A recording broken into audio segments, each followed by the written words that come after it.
Asari Dokubo's army and Nigerians armed forces. Yeah, to my dear listeners, before I go into details, kindly please you like, subscribe to this channel and share.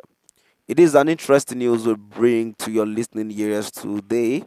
As you listen to this, kindly please stay tuned as I read this news. The headline says Asari Dokubo's army and Nigerian armed forces. Definitely, we've known that it's kind of maybe they have a gun battle duel or something. But let's put assumptions aside. Going into the details. Good morning. Welcome to today's news. The Nigerian state carries the seed of its own destruction. What Nigeria does itself, no country that genuinely seeks to thrive can contend with. Indeed, it is difficult, extremely difficult, to see a pathway to enduring peace and unity in the country as led. Forget some attractive facade of the superstructure, and all it comes down to leadership or lack of it. The sociological constitution of Nigeria's political elite deserves an exhaustive interrogation.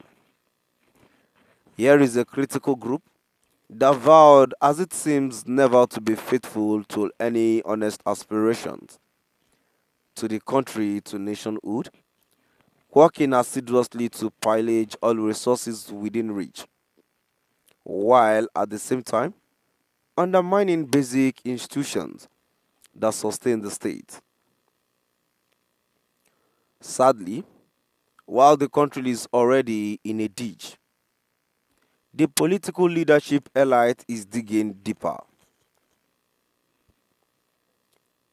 Nigeria does often appear as a classical example of a kingdom divided against itself, which the scripture referred to.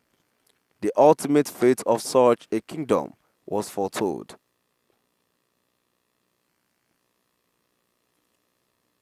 While there are various fronts and areas where the tragedy of poor leadership manifests across Nigeria, the southeast is, at the moment, perhaps, the ultimate phase of Nigeria's determination to undo itself. It may yet succeed.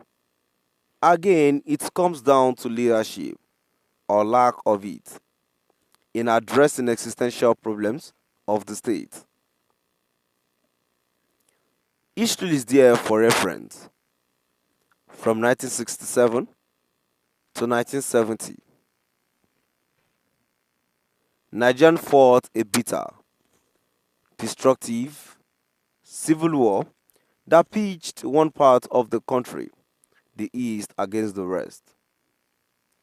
In prosecuting the war, Nigerians secured the services of Egyptian and Russian mercenaries, among others, especially in the air.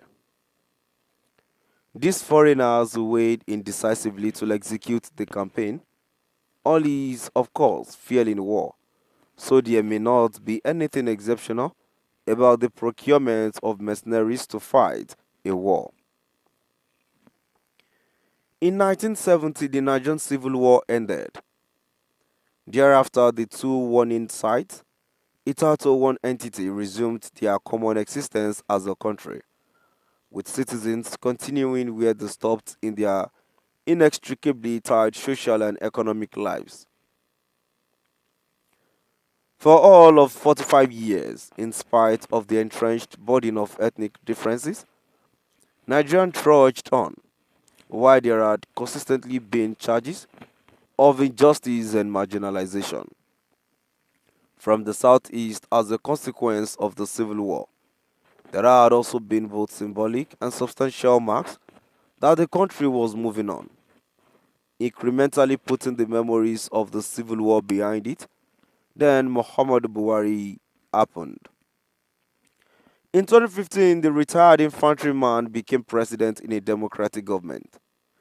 History will record it to Buhari's credit that he successfully resuscitated a war that ended 45 years earlier and made it a major agenda of his presidency for almost all of his 8-year tenure. while most other Nigerians have substantially put the world behind them and moved on. Buhari did not seem to believe that the war had ended. What he did, as president, often betrayed what he thought or even said at some instances. Until 2016, a year after Buhari arrived at the presidency, the Southeast was, by far, the most peaceful and secure part of the country. Somehow, Buhari latched on a loose group of youth marching on streets around some cities in the southeast, protesting marginalization, and used that as an entry point.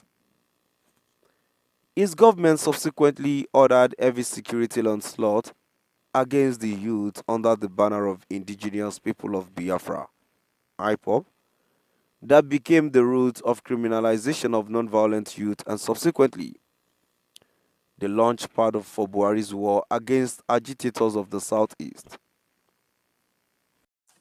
Now we've come to the end of our today's news.